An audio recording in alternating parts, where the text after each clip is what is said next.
अस्सलाम वालेकुम। आज हम लोगों ने एसक्यूएल के अंदर लास्ट क्लास में जो टॉपिक किया था उससे आगे कंटिन्यू करना है। हम लोगों ने लास्ट क्लास में डाटा टाइप को, एलियासिस को और सर्चिंग के लिए सिलेक्ट के साथ यूज होने वाले मुख्तलिफ किस्म के फिल्टर्स देख रहे थे, जिनमें से हमने प्रेडिकेट देखे थे। प्रेडिकेट क्या होता है? प्रेडिकेट मैंने आपको प्रेडिकेट बताए थे कितने तरीके की, 3 तरीके के प्रेडिकेट मैंने आपको बता चुका था। इन अगर आपने एक से ज्यादा को डाटा उठाना है, फॉर एग्जाम्पल एक से ज्यादा आईडीज का या एक से ज्यादा नेम का रिकॉर्ड उठा के लेकर आना है, for example select static from employ where ID is equal to 1, तो एक बंदे का रिकॉर्ड आएगा। अगर आप चाह रहे हो 1 का, 4 का और 5 का रिकॉर्ड उठकर आ जाए तो इन का ऑपरेटर लगाओगे, वेयर आईडी इन और राउंड ब्रैकेट करके कॉमा सेपरेटेड सारी आईडीज को लिख दोगे तो उन सबका रिकॉर्ड उठकर आ जाएगा। फिर उसके बाद हमने बिटवीन बताया था, मैंने बिटवीन बताया था कि अगर आपने कोई रेंज में डाटा उठाना है तो आप क्या कर सकते हो, रेंज में डाटा उठा सकते हो। वाई लाइक का काम क्या कर रहा होता है? सिलेक्ट वाला काम कर रहा होता है। सिलेक्ट वाले काम से मुराद क्या होता है? आप जो भी लिखोगे और सर्च करोगे तो वो सिलेक्ट करके लेकर आ जाएगा।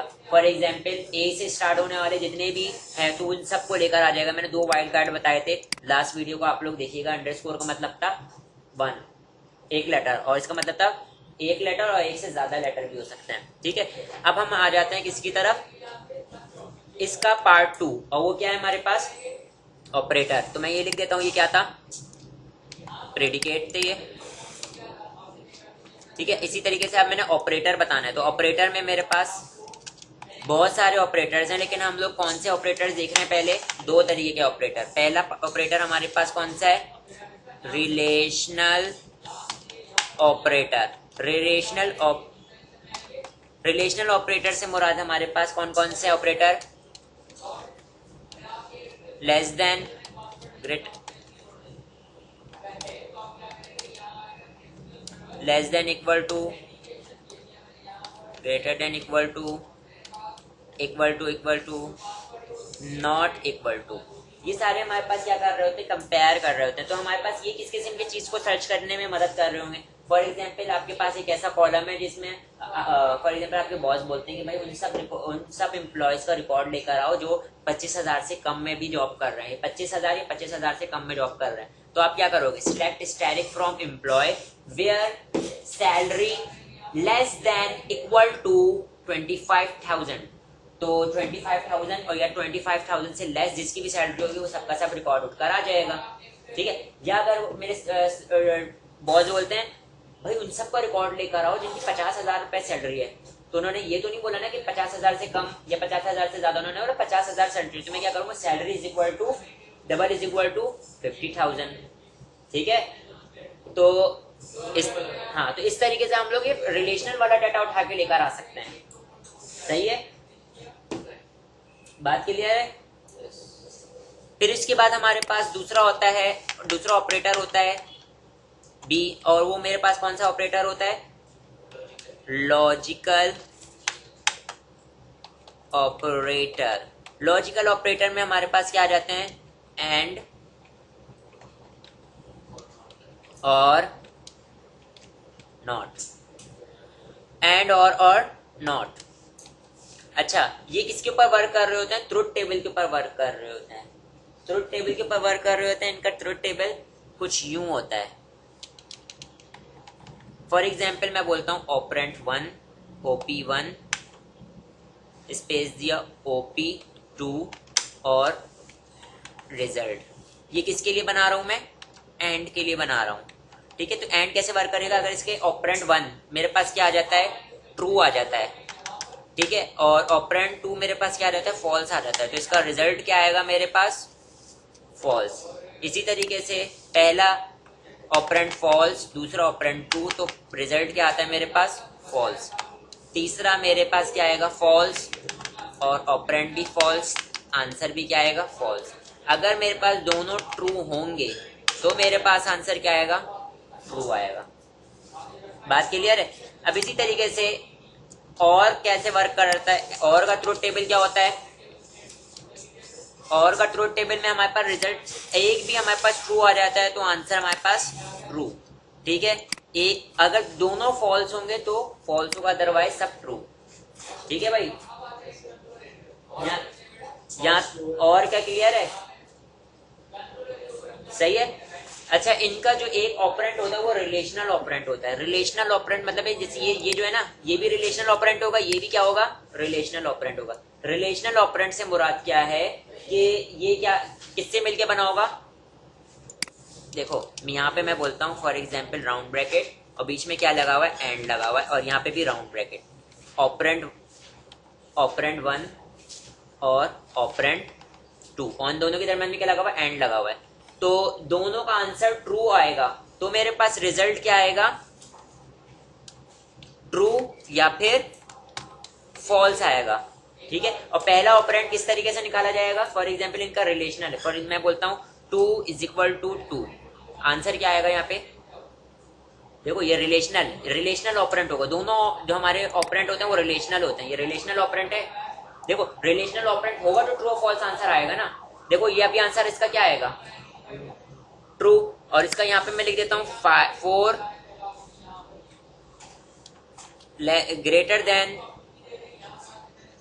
4 ग्रेटर देन 5, तो आंसर क्या आ जाएगा, फॉल्स आएगा। या देखो इसका आंसर क्या आएगा, इसका आंसर तो ट्रू आ रहा है, इसका आंसर ट्रू आ रहा है, इसका आंसर क्या आ रहा है, फॉल्स, तो आंसर क्या आ जाएगा इनमें से, फॉल्स।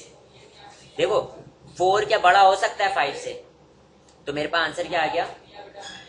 ठीक है, तो ये मेरे पास इनका ऑपरेंट कैसे होता है, रिलेशनल ऑपरेंट होते हैं, ये भी रिलेशनल ऑपरेंट है और ये भी रिलेशनल ऑपरेंट, ये भी, तो हमारे पास आंसर क्या आ रहा होता है, ट्रू और फॉल्स। अब एसक्यूएल में किस तरीके का, कहां पे हम इस किस्म की क्या देख सकते हैं, इसकी फंक्शनैलिटी को देख सकते हैं। अब मैं यहाँ पे देखो, इधर मैंने बंदे को लॉगिन करवाना है, डेटाबेस में हमारे पास एक टेबल है, टेबल के अंदर हमारे पास नेम का ऑप्शन है, नेम का कॉलम है जिसके अंदर मेरे पास नेम का रिकॉर्ड मौजूद है। इसी तरीके से मेरे पास पासवर्ड का भी कॉलम है जिसमें मेरे पास पासवर्ड का रिकॉर्ड मौजूद है। ठीक है, अब मैंने ये चेक करना है कि क्या मेरे पास, देखें इधर मैं यहाँ पे राउंड ब्रैकेट एंड का ऑपरेटर लगाया, फिर यहाँ पे राउंड ब्रैकेट, और यहाँ पे मैं क्या कर देता हूँ, अगर ट्रू हो जाए तो बंदा लॉग इन कर जाएगा, अदरवाइज वो फॉल्स कर जाएगा। ठीक है, तो यहाँ पे मैं क्या करूंगा, select static from employ where, और मैं वेयर के बाद में ये लिखूंगा, वेयर नेम बराबर हो किसके, = सिंगल कोड में मैं लिख देता हूं अली, नेम बराबर हो अली के, और पासवर्ड बराबर हो 1 2 3 के। अगर दोनों का आंसर मेरे पास क्या आ जाए, ट्रू, और इसका भी आंसर मेरे पास क्या आ जाए, ट्रू, तो बंदा क्या कर जाएगा, लॉग इन कर जाएगा, अदरवाइज बंदा लॉग इन नहीं करेगा। फॉर एग्जाम्पल मेरे पास डेटाबेस में पहले क्या स्टोर हुआ था, यहाँ पे अली स्टोर हुआ था, यहाँ पे क्या स्टोर हुआ था, 1 2 3, तो बंदा क्या कर जाएगा, लॉग इन कर जाएगा। ठीक है, दोनों कंडीशन ट्रू होंगी तो कोई आउटपुट आए, मतलब रिकॉर्ड उठकर आएगा, अदरवाइज वो रिकॉर्ड उठकर नहीं आएगा। ये चीज समझ में आई बेटा, लॉजिकल ऑपरेटर, हाँ ये चीज समझ में आ गई। अभी मैंने यहाँ पे डेटाबेस को यूज किया, सिलेक्ट स्टैटिक फ्रॉम एम्प्लॉय। अब यहाँ पर हम लोगों ने वही वाली बात जो मैंने आपसे अभी की थी, मैं बोलता हूँ कि where relational operator, where salary का कॉलम सैलरी ग्रेटर देन हो, इसका मतलब क्या है, लेस देन, इसका मतलब क्या है, ग्रेटर देन हो किससे, 20,000 से, तो उन सब का रिकॉर्ड उठकर आ जाएगा जो 20,000 से ज्यादा। तो इसका मतलब अभी आपके रिकॉर्ड में कौन सा रिकॉर्ड आना चाहिए, साइमन का, उठकर आ गया साइमन का रिकॉर्ड, तो ये रिलेशनल ऑपरेटर था। ठीक, अगर मैं बोलता हूं = 2000 20,000, तो मेरे पास, जी बेटा जाओ,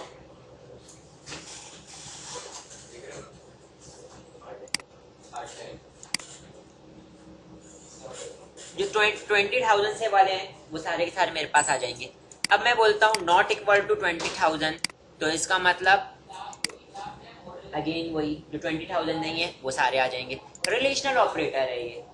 ठीक है, बात क्लियर है ये बात।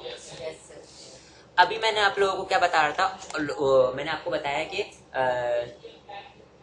लॉजिकल ऑपरेटर में मैंने आप लोगों को बताया एंड और नॉट, ये क्या फॉलो करते हैं, ये हमारे पास ट्रुथ टेबल को फॉलो कर रहे होते हैं। मैंने पूरा डिटेल से बताया है इनका ऑपरेटर, इनका ऑपरेंड कैसा होता है, ठीक है, इनका आउटपुट किस में आता है, इनका फर्स्ट ऑपरेंड एग्जाम्पल दी मैंने आप लोगों को, सेकेंड ऑपरेंड, ठीक है।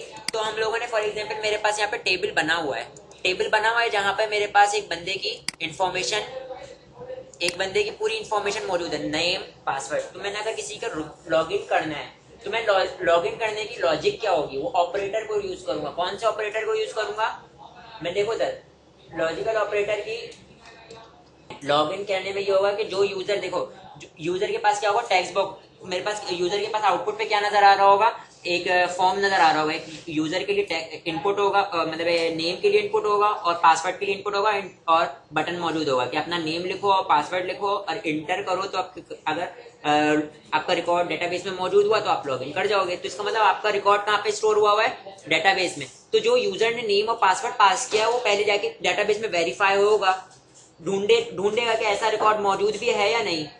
बात क्लियर है। तो वो जो रिकॉर्ड यूजर ने पास किया वो डेटाबेस में आके चेक होगा। तो देखो कंपेयर करूंगा मैं डेटाबेस के अंदर जो नेम मौजूद है और जो यूजर ने पास किया, वो नेम दोनों बराबर होने चाहिए आपस में। अगर दोनों नेम बराबर है तो मैं पासवर्ड चेक करूंगा, पासवर्ड भी बराबर है। अगर पासवर्ड भी बराबर है तो दोनों का आंसर अगर ट्रू आ जाए तो इसका मतलब बंदा मौजूद है, उसको लॉग इन करवा दो। सही है। तो यहाँ पे मेरे पास कौन सी लॉजिक यूज होगी, एंड ऑपरेटर यूज होगा। दोनों कंडीशन ट्रू होनी चाहिए, नेम भी डेटाबेस से मैच करना चाहिए और पासवर्ड भी मैच करना चाहिए। तो यहाँ पे मैं क्या यूज करूंगा, where name is equal to, मैं बोल देता हूं अली, एंड पास, अच्छा यहाँ पे ई नेम है, कॉलम का नाम क्या है, E underscore name, and pass is equal to 1 2 3, ठीक है। अगर रिकॉर्ड मौजूद है तो उसका उठा के लेकर आ जाओ। तो ये रिकॉर्ड उठकर आ गया। अगर मैं यहाँ पर आके क्या कर देता हूँ 1 2 3 4, तो देखो एक कंडीशन मेरे पास क्या है, ट्रू है, और एक कंडीशन क्या है, फॉल्स। तो बीच में क्या लगा हुआ, एंड। तो एक ट्रू और एक फॉल्स क्या हो जाता है, फॉल्स। तो कोई रिकॉर्ड उठकर आएगा, कोई नहीं, बंदा लॉग इन नहीं करेगा। सही है। तो ये किसके ऊपर वर्क कर रहा है, ट्रुथ टेबल के ऊपर वर्क कर रहा है। बाकी की चीजें परफॉर्म कर लीजिएगा आप लोग। मैंने आप लोगों को ऑपरेटर करवा दिया, प्रेडिकेट्स करवा दिए। प्रेडिकेट्स में मैंने आप लोगों को लाइक वाला करवाया था। ये लाइक वाली चीज इंपॉर्टेंट है, ये याद रखिएगा, असाइनमेंट के तौर पर मैं आप लोगों से पूछूंगा, ठीक है। अच्छा अब आ जाते हैं किसकी तरफ, फंक्शंस की तरफ आ जाते हैं। इसको हम लोग क्या कह रहे होते हैं, एग्रीगेटेड फंक्शन। क्या कहते हैं, aggregated function. Most common use होने वाले फंक्शंस हमारे पास एग्रीगेटेड फंक्शन कहलाते हैं। मुख्तलिफ किस्म के 5 फंक्शंस होते हैं, जैसे कि हम लोगों ने एक्सेल में भी देखा था, जैसे कि सम और काउंट, चुप करो, परसेंटेज। फिर उसके बाद होता है मिन, मैक्स, और 5वां क्या होता है हमारे पास, एवरेज। अच्छा ठीक है, ये हमारे पास क्या कहलाते हैं, एग्रीगेटेड फंक्शन कहलाते हैं, ठीक है। आपको पता है किसी भी रिकॉर्ड को सम करके लेकर आ जाएगा।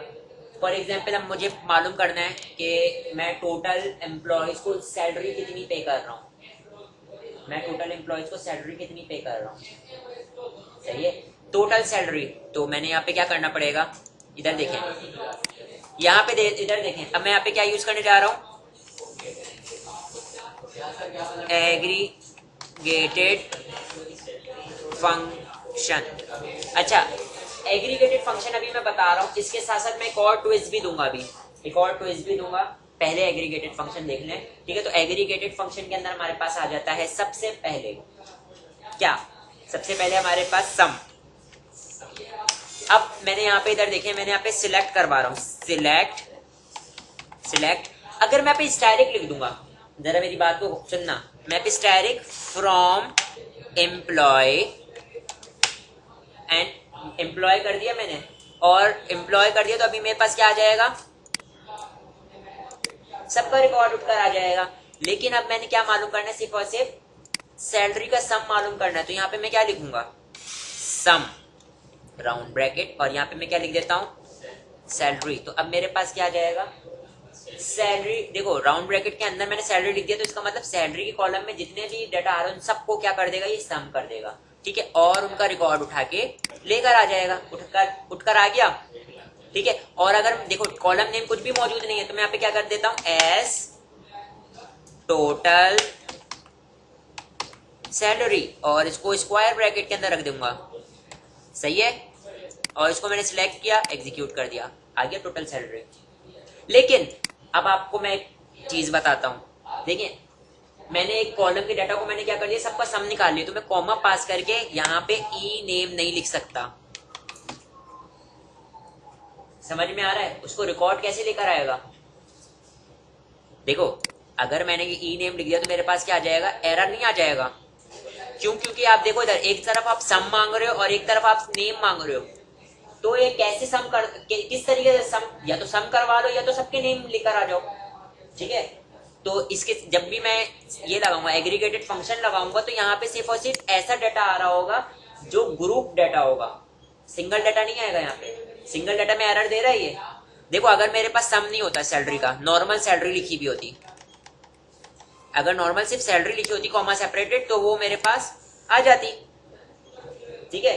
लेकिन मैंने क्या कर लिया, इसको ग्रुप कर लिया, मतलब है अब सिर्फ और सिर्फ एक कॉलम का डाटा आ रहा है और ये सारे नेम मौजूद हैं, तो ऐसा कैसे पॉसिबल है कि मैं उन सबको दिखा सकूं, समझ में आ रही है बात मेरी। तो यहाँ पे अगर मैं सम करूंगा तो इसका मतलब मैंने क्या करना है, यहाँ पे कोई ग्रुप डाटा लूंगा, यहाँ पे ग्रुप डाटा लेना पड़ेगा, सही है। तो यहाँ पे सिंगल कॉलम वाला डाटा नहीं ले सकता। अब मैं इसको सिलेक्ट करके एग्जीक्यूट करता हूं तो आ गया, ठीक है। इसी तरीके से जितने भी हमारे पास क्या एग्रीगेटेड फंक्शन है, सिवाय मिनिमम और मैक्सिमम के, सब में हमारे पास ग्रुप वाला डाटा ही सिलेक्ट कर सकता हूँ, ठीक है। मैं यहाँ पर आता हूँ और मैं यहाँ पे क्या करता हूँ, आप एवरेज आपने एवरेज मालूम करना है, तो मैं पूरा का टोटल पहले टोटल मालूम कर लेता हूँ। हमारे पास सारे के सारे क्या है, ये मौजूद है। मैं एवरेज क्या निकालना चाह रहा हूँ, मैं सब सैलरी का एवरेज निकालना चाह रहा हूँ। फॉर एग्जाम्पल मैं क्या निकालना चाह रहा हूँ, सैलरी का एवरेज निकालना चाह रहा हूँ। तो किस तरीके से निकालूंगा, सिलेक्ट, यहाँ पे मैं क्या कर देता हूँ, ए एवरेज राउंड ब्रैकेट, और किसका एवरेज निकालना चाह रहा हूँ, हमारे पास सैलरी वाला कॉलम है तो उसी का ही मैं क्या निकालूंगा, एवरेज निकालूंगा। और उसका कॉलम नेम अगर देना चाहता हूँ तो दे देता हूँ, मना तो फ्रॉम कौन से टेबल से निकाले, एम्प्लॉय के टेबल से निकाल के लेकर आ जाए। तो यहाँ से मैं इसको सिलेक्ट करता हूँ और एग्जीक्यूट करता हूँ, तो मेरे पास क्या आ गया, ये एवरेज, ये वो एवरेज सैलरी है जो मैं लोगों को प्रोवाइड कर रहा हूँ, सही है। एवरेज, किसी भी चीज का एवरेज निकालना, तो इस तरीके से निकाल देते हैं, ठीक है, एग्रीगेटेड फंक्शन। फिर उसके बाद मेरे पास काउंट क्या आ जाता है, तो काउंट क्या करेगा, हेड काउंट मालूम करेगा। फिर भाई इस बस में कितने बैठने वाले बंदे हैं, इस क्लास में कितने, देखो जब अगर मैंने आपको कोऑर्डिनेटर आते हैं तो मुझसे पूछने टोटल स्टूडेंट कितने हैं यहाँ पे, मैं बोलता हूँ 9, सही है, 9 स्टूडेंट है। मैं नाम मैं क्या ये बताता हूँ रोहित, सबके नाम बताता हूँ इंडिविजुअली, ये है नहीं, मैं टोटल हेड काउंट बताता हूँ 9 है, सही है। तो ये हेड काउंट, अगर आपने कभी फॉर एग्जांपल आपके बॉस आपसे पूछते हैं कि भाई टोटल हमारे पास इंटर्नीज कितने काम कर रहे हैं, टोटल हमारे पास एम्प्लॉयज कितने हैं, नंबर ऑफ एम्प्लॉयज कितने हैं, तो किस तरीके से बताओगे, सबको गिनोगे 1 2 अली अनीस और शहजाद और ऐसे जगह गिनोगे, आप शीट में से 1 2 3 4 5 6 7 ऐसा तो नहीं करोगे ना। आप क्या करोगे, count, select static from employ, और यहां पर मेरे पास क्या आ जाएगा, स्टैटिक की जगह पर काउंट, और किसको काउंट करना है, फॉर एग्जांपल आपने आईडी लिख दिया तो इसका मतलब आईडी को वो गिन कर ले आएगा। नंबर ऑफ आईडीज कितनी मौजूद है, 7 मौजूद है, मतलब है कि 7 बंदों का रिकॉर्ड मौजूद है। अब यहाँ पर आके देख सकते हैं आप 1 2 3 4 5 6 7, टोटल हेड काउंट कितना आ रहा है, 7। बात क्लियर है, हेड काउंट करके लेकर आ गया। अब हम आ जाते हैं किसकी तरफ,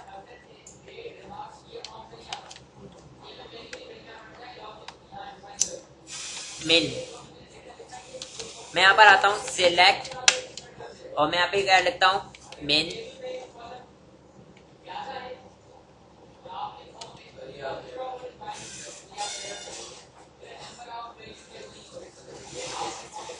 मिनिमम सैलरी फ्रॉम एम्प्लॉय, तो किसका नाम आएगा?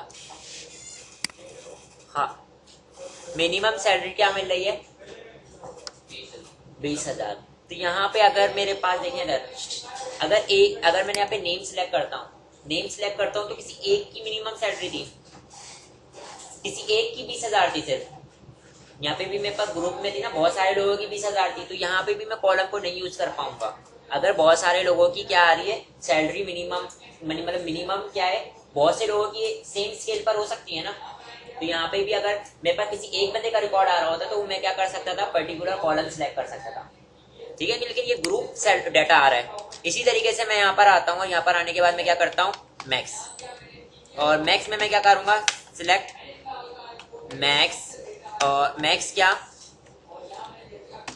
Salary from employ.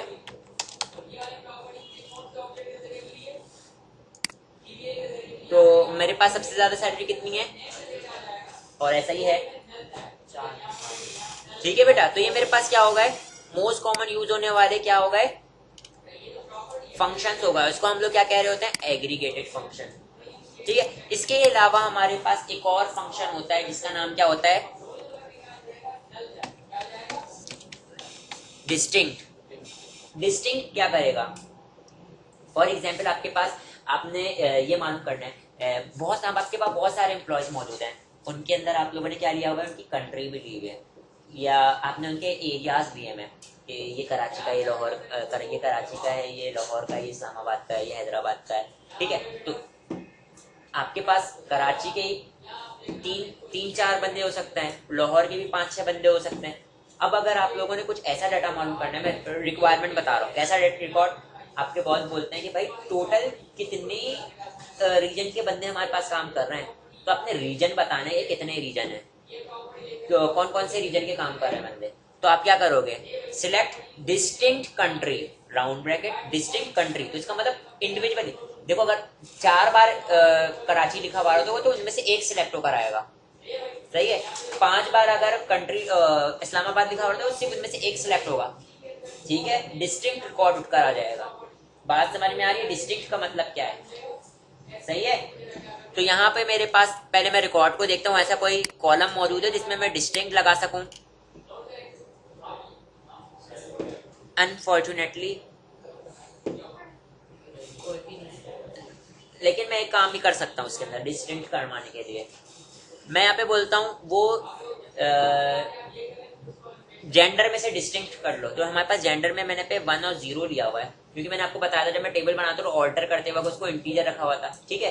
तो मैं यहाँ पे क्या करता हूँ, डिस्टिंक्ट रिकॉर्ड उठकर आ जाएगा, सही है। मतलब अगर 1 और 0 इनका डिस्टिंक्ट यही बनता है, ठीक है।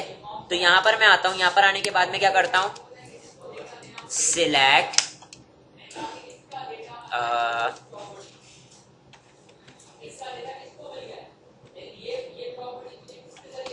डिस्टिंक्ट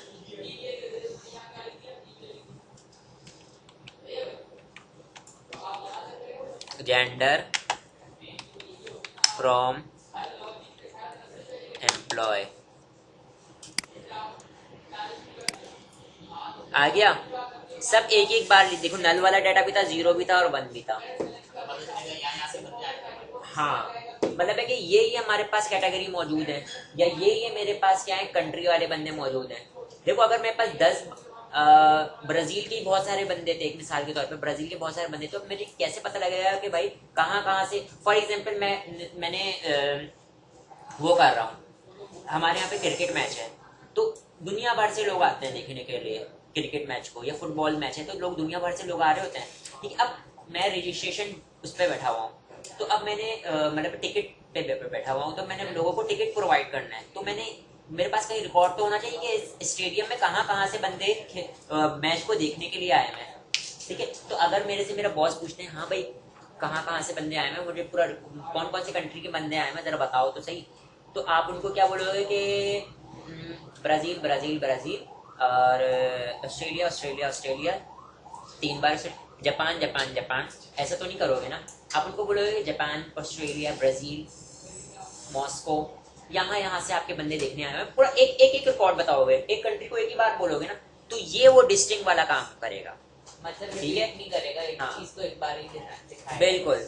और अगर आप वो बोलेगा अच्छा ये सब छोड़ो, इनका नाम नहीं गिनवाओ, टोटल नंबर ऑफ कंट्रीज कितनी इन्वॉल्व हुई है, मतलब टोटल कितनी कंट्रीज के बंदे आए हुए हैं, हेड काउंट बताओ कंट्रीज का, तो आप क्या करोगे, इसी चीज को आप क्या कर दोगे, काउंट। और ये पूरा का पूरा आपने किस में रख लिया, काउंट में। और ये रहा आपने सिलेक्ट किया और एग्जीक्यूट कर दिया। दो कंट्रीज, नल को तो नहीं काउंट करेगा, 0 और 1, दो कंट्री के आए हैं सर। ओ तो फिर एक बात याद रखना बेटा, एग्रीगेटेड फंक्शन के अंदर आप लोगों ने जो है वो जब सिलेक्ट करोगे तो कोई ऐसा रिकॉर्ड नहीं लेना जो इंडिविजुअल कॉलम में इंडिविजुअल मतलब रिकॉर्ड मौजूद हो।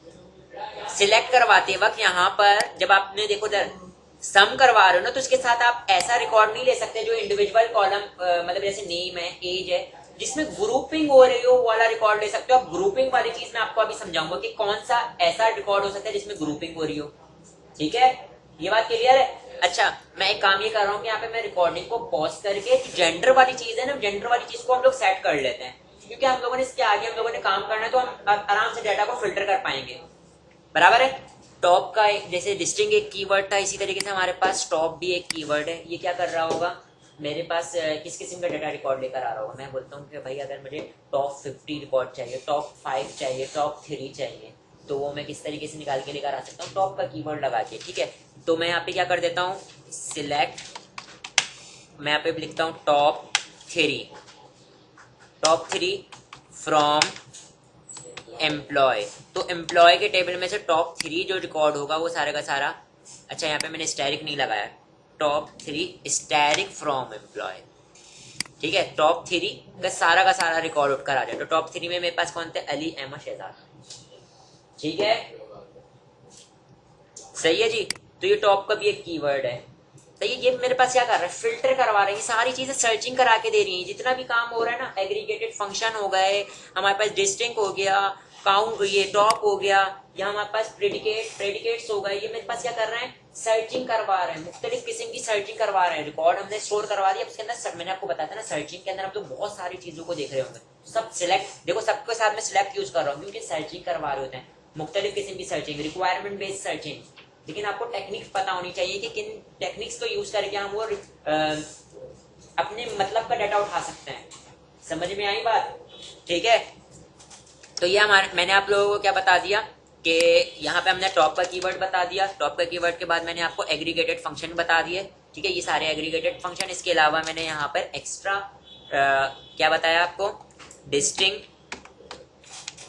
का कीवर्ड, और इसके अलावा मैंने आपको क्या बताया, टॉप, टॉप का कीवर्ड। अब बैच सेपरेटर क्या होता है, क्या रुक जाए एक मिनट, बैच सेपरेटर को कवर कर दूं फिर देता हूं परफॉर्म करने के लिए।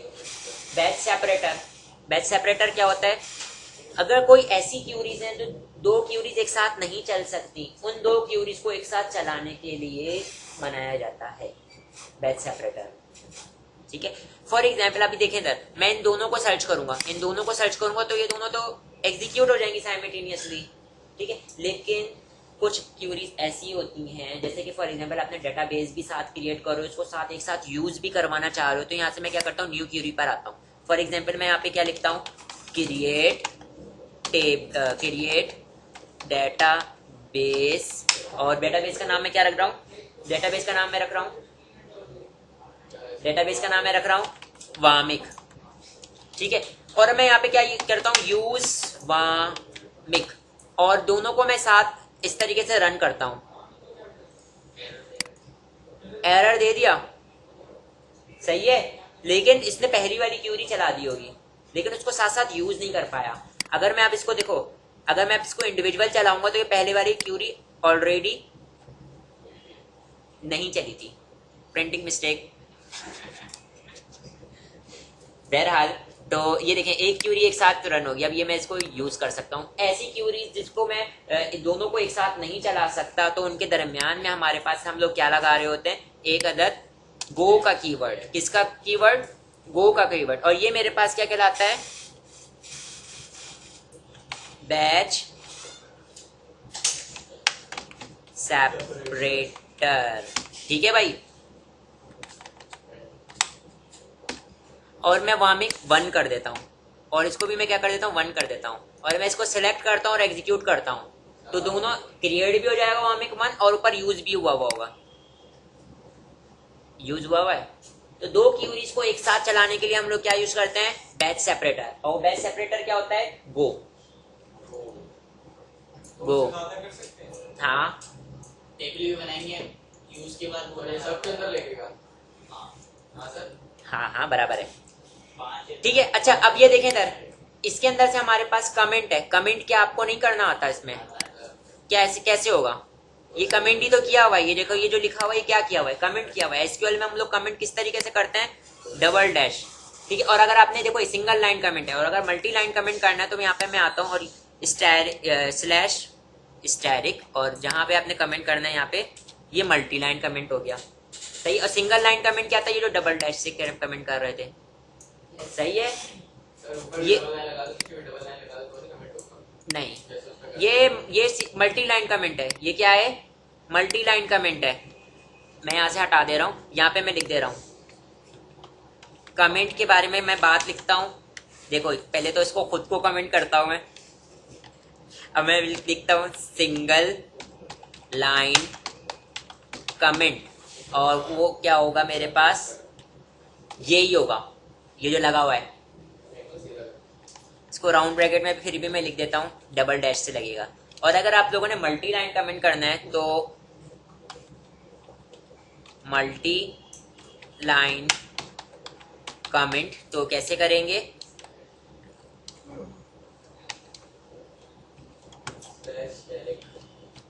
इससे, और बीच में आपका जो भी कोड आएगा वो XYZ जो बीच में आ जाएगा, ठीक है बेटा। तो ये हम लोगों ने कमेंट मैंने बता दिया आप लोगों को। अब हमारे पास वेरिएबल रहता है और ये क्लॉजेस रहते हैं, तो मैं एक एक करके सारे क्लॉजेस बताता हूँ, आप लोग पहले परफॉर्म कर लो, देन मैं आप लोगों को ये परवानगी मैं ये जो है ये काम करवाता हूँ, ठीक है। अब मेरे पास अब हम लोगों ने क्या काम करना है, अब हम लोगों ने यहाँ से क्लॉजेस को देखना है। कौन से clauses, group by clause, order by clause और हैविंग क्लॉज, ठीक है। तो सबसे पहले मैं आप लोगों को बताता हूँ order by clause. Order by clause क्या कर रहा होता है, आप लोगों को सॉर्ट करके दे रहा होता है। क्या कर रहा होता है, सॉर्ट कर रहा होता है। अगर मेरे पास अल्फाबेट है तो A to Z या Z to A सॉर्ट करके दे रहा होता है। और अगर मेरे पास देखो, ये मेरे पास क्या होता है, अगर A to Z कर रहा हूं तो ये क्या होता है,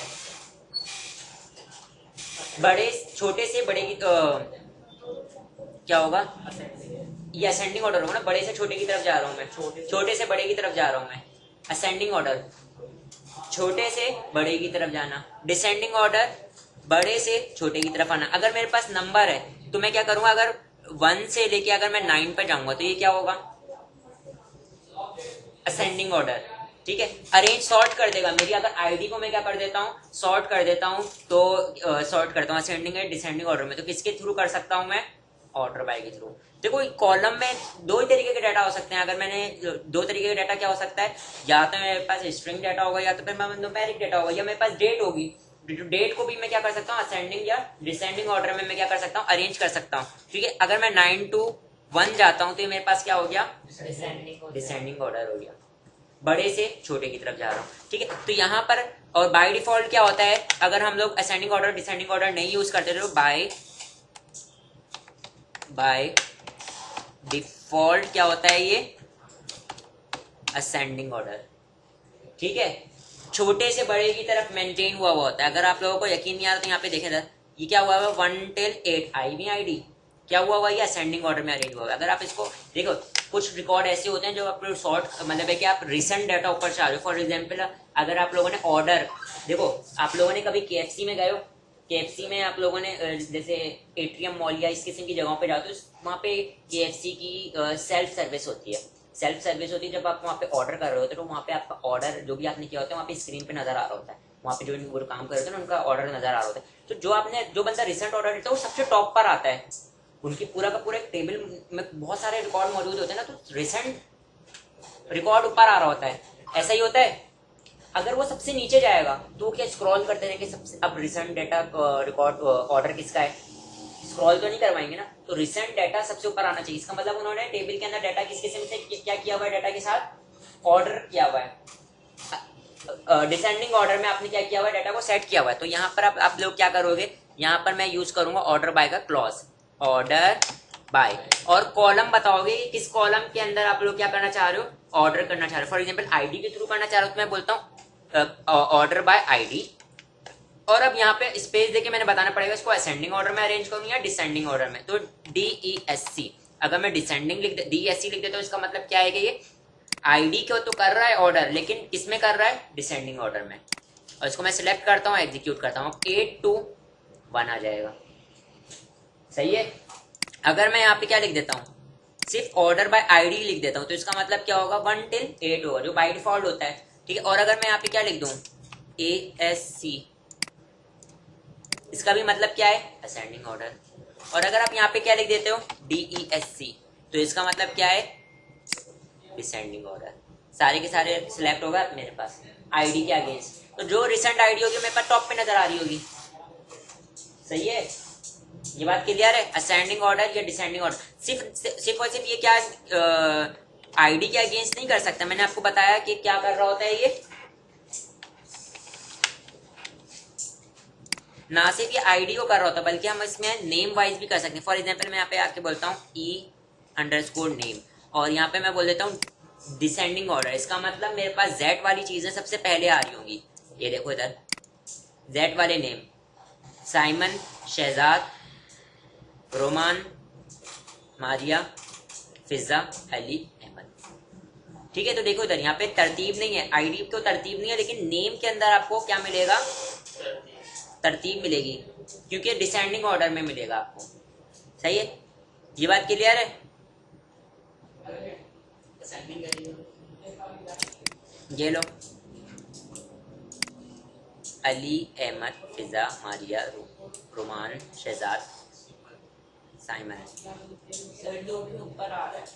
नेम वाइज सॉर्ट किया है, किसके थ्रू सॉर्ट किया है, अल्फाबेट। हाँ, तो किसको सॉर्ट किया, नेम को सॉर्ट किया, तो इसका मतलब नेम के अंदर सॉर्टिंग हुई है। सही है। जितने भी ए वाले नेम है सब ऊपर आ रहे हैं, फिर ए के बाद क्या आता है, बी मौजूद होता है, लेकिन बी तो मेरे पास है नहीं, तो अब क्या है, ए के बाद एफ मौजूद है, तो एफ का रिकॉर्ड आ गया, एम का रिकॉर्ड। ठीक है, इस तरीके से सॉर्टिंग हुई है।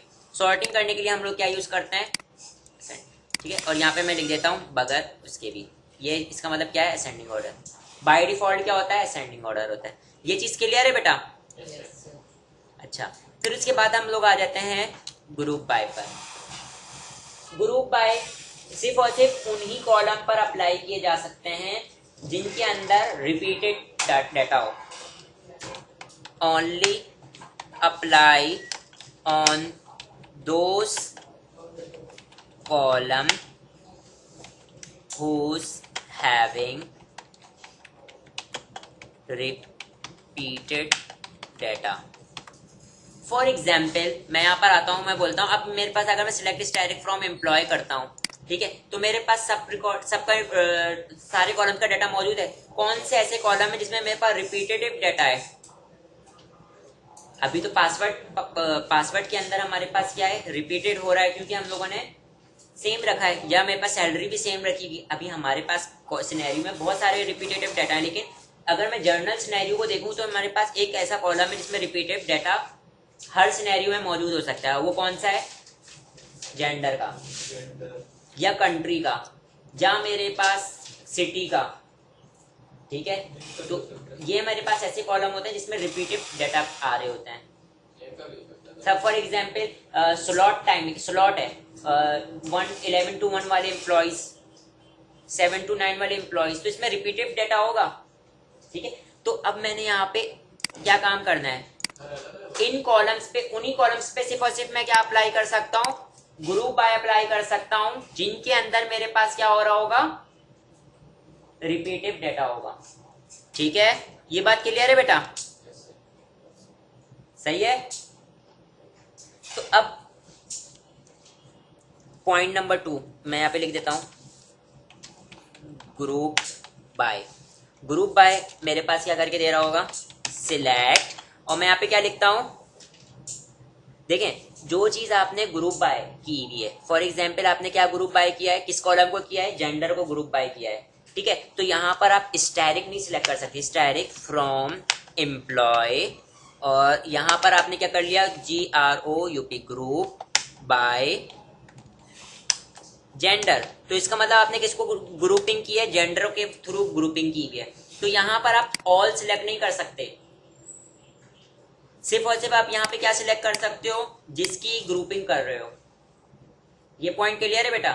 देखो अगर ग्रुप हो जाएगा डाटा तो सबका सब डाटा तो उठ कर नहीं आ सकता ना, सही है। मैं यहाँ पे लिख के दिखा रहा हूँ, पहले मैं यहाँ पे परफॉर्म करके दिखा दे रहा हूँ, फिर लिख के भी दिखा दूंगा। जेंडर, और उसी कॉलम को सिलेक्ट कर सकते हो जिसमें आपने ग्रुपिंग की है। मैं यहाँ पर आता हूँ, ये ले मेल फीमेल ग्रुपिंग हुई है, ठीक है। अच्छा मैं यहाँ पे आगे लिख देता हूं, उन्हीं कॉलम्स को सिलेक्ट कर सकते हैं जिनमें ग्रुपिंग की है आपने। तो मैंने किसमें ग्रुपिंग की थी, जेंडर में, तो मैंने जेंडर को सिलेक्ट कर लिया, ग्रुपिंग ऊपर आ गया अपने पास। अच्छा इसके साथ एक और चीज मालूम कर सकता हूं मैं, यहाँ पे सिलेक्ट कर सकता हूं, वो क्या है, एग्रीगेटेड फंक्शंस सिलेक्ट हो सकते हैं, ठीक है। फॉर एग्जाम्पल मैं यहाँ पर एग्रीगेटेड फंक्शन क्या लिख रहा हूँ, कॉमा पास करके मैं लिख देता हूँ सम सैलरी, ठीक है। तो अब आपके पास क्या पता लग जाएगा, मेल को कितनी पे कर रहा हूँ और फीमेल को कितनी पे कर रहा हूँ, ये बात पता लग जाए। देखो अब वो सम कैसे करेगा, वो मेल का भी सम कर रहा होगा और फीमेल का भी सम करके दे रहा होगा, टोटल सम सैलरी का। तो यहाँ पर मैं आके देखो 40,000 मेल को पे कर रहे हैं और फीमेल को 40,000 और मेल को 1,00,000, एक मिसाल के तौर पर बोलो, ठीक है। तो ये मेरे पास क्या आ गया, ग्रुपिंग हो गई। ग्रुपिंग में हम लोग क्या काम कर सकते हैं, इस तरीके से डाटा को सिर्फ और सिर्फ उन्हीं कॉलम्स को ग्रुप कर सकते हैं जिसमें रिपीटिव डाटा हो। फॉर एग्जाम्पल मेरे पास जेंडर था तो मैं जेंडर को ग्रुपिंग कर दिया, और अगर मैं ग्रुपिंग करूंगा तो यहाँ पर मेरे पास सिर्फ और सिर्फ वही कॉलम सिलेक्ट हो सकते हैं जिनमें ग्रुपिंग हुई हो, या तो फिर जिनमें मेरे पास क्या हुआ हुआ, जिनमें हमारे पास उनके साथ एग्रीगेटेड फंक्शन को यूज कर सकते हैं। तो अब मेरे पास फॉर एग्जांपल अगर मेरे बॉस बोलते, सुने जरा रिक्वायरमेंट, टोटल मेल को कितना पे कर रहा हूँ, टोटल फीमेल को कितना पे कर रहा हूँ, वो बता दो। तो वो कैसे बताते आप, वो आप ग्रुप करके बताते, सही है। आप डायरेक्ट सम करके तो आपको ओवरऑल रिकॉर्ड मिलता, अगर आप सम करते तो आपको ओवरऑल रिकॉर्ड मिलता ना। अगर आपको अब क्या चाहिए कि मेल्स को कितना पे कर रहा हूँ फीमेल्स को, तो आपको वो रिकॉर्ड कैसे मिलेगा, आपको कैसे मिलेगा, वो ग्रुप बाय करके मिलेगा। तो ग्रुप बाय की कमांड क्या कर रही होती है, ऐसे कॉलम्स को ग्रुपिंग कर, ऐसे कॉलम्स के अंदर ग्रुपिंग कर देती है जिसमें रिपीटिव डाटा होता है, ठीक है। सबको एक ग्रुप का हिस्सा बना दिया, जितने भी मेल्स होंगे उनको एक ग्रुप का हिस्सा बना दिया, जितनी भी फीमेल्स उनको एक ग्रुप का हिस्सा बना दिया, ठीक है। इसी तरीके से मैं यहाँ पे क्या करता हूँ, फॉर एग्जाम्पल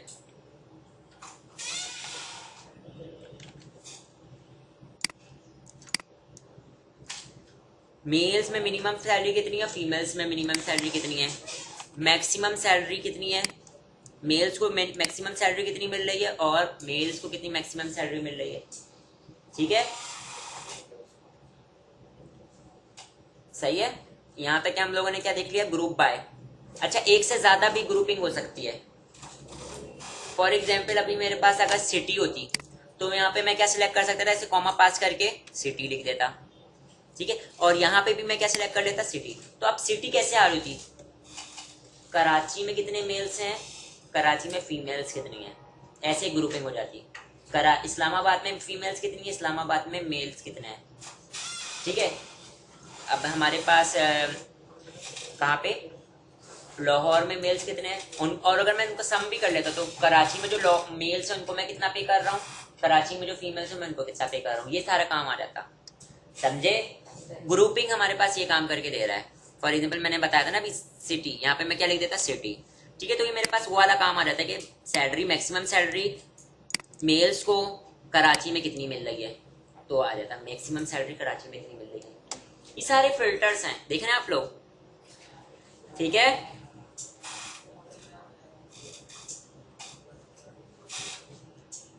चलें ठीक है, आज का हम लेक्चर इधर ही रखते हैं। नेक्स्ट क्लास में हम लोग हैविंग अ क्लॉज बताएंगे, उसके आगे फिर कंटिन्यू कर देंगे।